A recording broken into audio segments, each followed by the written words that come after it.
سلام الله عليكم ورحمة الله وبركاته. كلنتي وعن أو نكسن داود يال مر ولباد جوجتان با قضبضاد ورركنا كم غلدونتان وحكمدا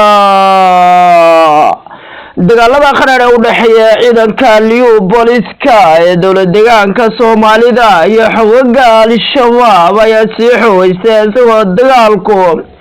uu ku fiday deegaanada u tira badan oo gobolka Bokola.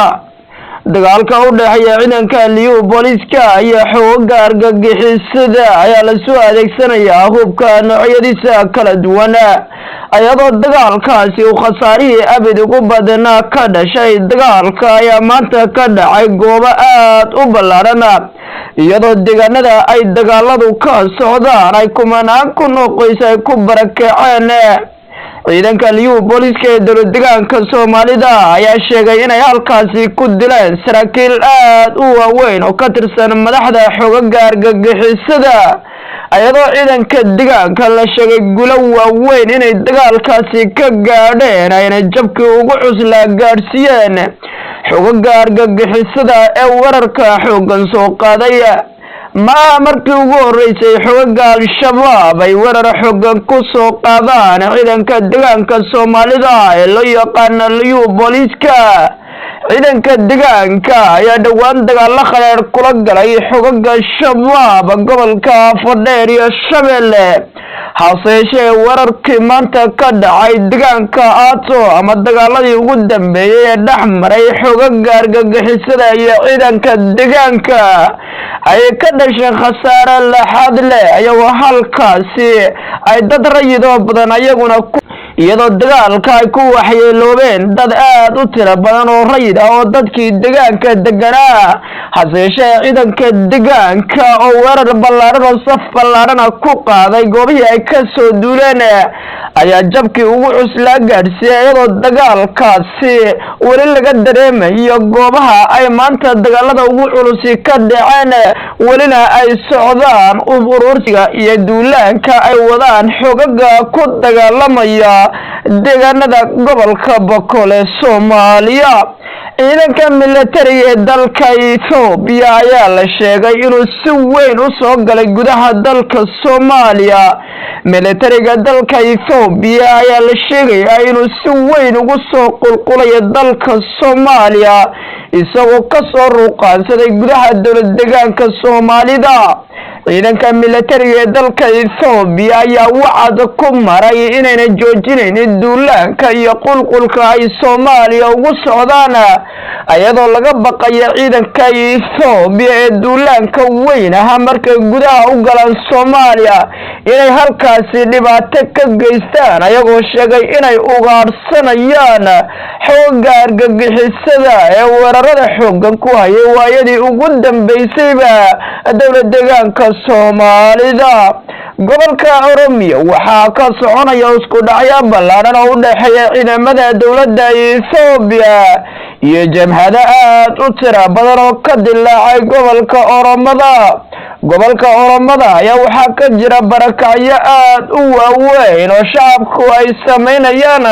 iyadoo halkaasi ay ka soconayaan howlgallo aad u waaweyn oo dowladda Itoobiya ugu magac dartay howlgallada soo celinta amniga gobolka Oromada ee dagaalada qaraadhi ay xoogga argagixisada ee noocyada badan leh ay ka wadaan. qodobadaas iyo qodobo kale oo faahfaahsan ayaa warkeena ku eegaynaa. taariikhdu waxay ku beegan tahay 29 bisha 7 2022. haddaynu guda galno wararkeennii oo faahfaahsan dagaalada qaran ayaa ka soconaya gobolka Bokola ee Soomaaliya ee dowlad goboleedka Koonfur Galbeed. dagaalkan ayaa waxa u dhaxeeya ciidamada liyu booliska ee dowlad deegaanka Soomaalida iyo xoogga argagixisada ee waayadii ugu dambeeyay duulaanka xooggan ku hayay dowlad deegaanka Soomaalida ee Itoobiya. dagaalkan oo saaka ku bilaaday qaraxyo iyo hoobiyaal aad u ballaaran oo loo geystay ciidamada liyu booliska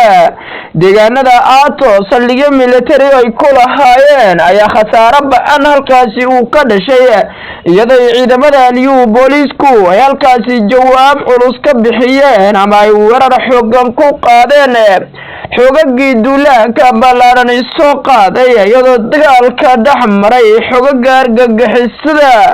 iyo ciidamada deegaanka Soomaalida ee liyu booliska ay dhimashadii abid ugu badanayd ay soo gaadhay xogaga weerarka soo qaaday argagixisada dagaalka ayaa ku faafay deegaano aad u tiro badan oo gobolka Bakool ee Soomaaliya ka tirsan iyadoo halkaasi ciidamadu ay soo adeegsanayeen hubka aadka u culus dagaalka ayaa la sheegay inuu aad u cuslaa farahana la sula tagay ayuu markii dambe xogaga argagixisada si weyn looga taaroraaday kolkii dambana xariyaha ka soo duulaan la isla galay ayadoo halkaasi uu ka dhacay dagaal aad u qadheer oo khasaare ba'an geystay ayadoo la sheegay halkaana inay ka barakaceen kumanaan kun oo rayida oo dadkii uu dagaalku ku qabsaday goobtaasi ciidamada deegaanka Soomaalida ayaa sheegay inay guulo waaweyn ka gaadheen dagaalkaasi ayadoo la sheegay si hordhaca inay u shaaciyeen ciidamada deegaanka Soomaalida ayaa si hordhaca u shaaciyay in ay dileen saraakiishii guud ahaan hogaaminaysay dagaalyahanadaasi ayadoo la sheegay ciidanka deegaanku inay halkaasi ku soo afjareen boqolaal ka mid ah argagixisada qudhana ay kaga jareen ciidanka deegaanka ayaa dhawaan sheegay inayna ku hakanaynin deegaanka Aato oo kaliya hase yeeshee ay gudaha u gali doonaan dalweynaha Soomaaliya si ay xoogagan duulaanka wada ula dagaalamaan ama gabi ahaanba xididada uga siibaan dowladda deegaanka Soomaalida ayaa laga baqayaa inay tallaabo aad u culus ka qaado xoogagan oo fadhiisimo kula gudaha dalka Soomaaliya ayadoo halkaasi laga baqayo inay isku dhacyo waaweyn yimaadaan oo xoogagan iyo ciidanka deegaanka Soomaalida gobolka Oromiya waxaa ka soconaya dagaal aad u qadhaadh oo u dhexeeya militariga dalka Itoobiya iyo xogaga dagaalyahanada oola gobolka Oromada dagaalka ka socda ayaa la sheegay inuu yahay dagaaladii hore si weyn uga laxaad weyn iyadoo gobolka Oromada ay ku barakaceen boqolaal qoys oo dadka rayidka ee Oromada dagaalkan ka soo cusbaanada gobolka Oromada ayaa la sheegay xogaga oola oo taageero ka helay jamhado aad u tiro badan oo deegaanadaasi lagaga dhawaaqay inay ciidanka dowladda Itoobiya jab culus u geysteen Dr. Abiy Ahmed ayaa sheegay inuu xogagan ka dagaalamayo gobolka Oromada xididada u siibi doono isagoo halkaasi ka howlgeliyay abid ciidamadii ugu cuslaa oo ina hogaaminayaan saraakiisha ugu sarreysa ciidamada dalka Itoobiya tan iyo kulanti dambe wacan salaamullaahi calaykum waraxmatullaahi wabarakaatu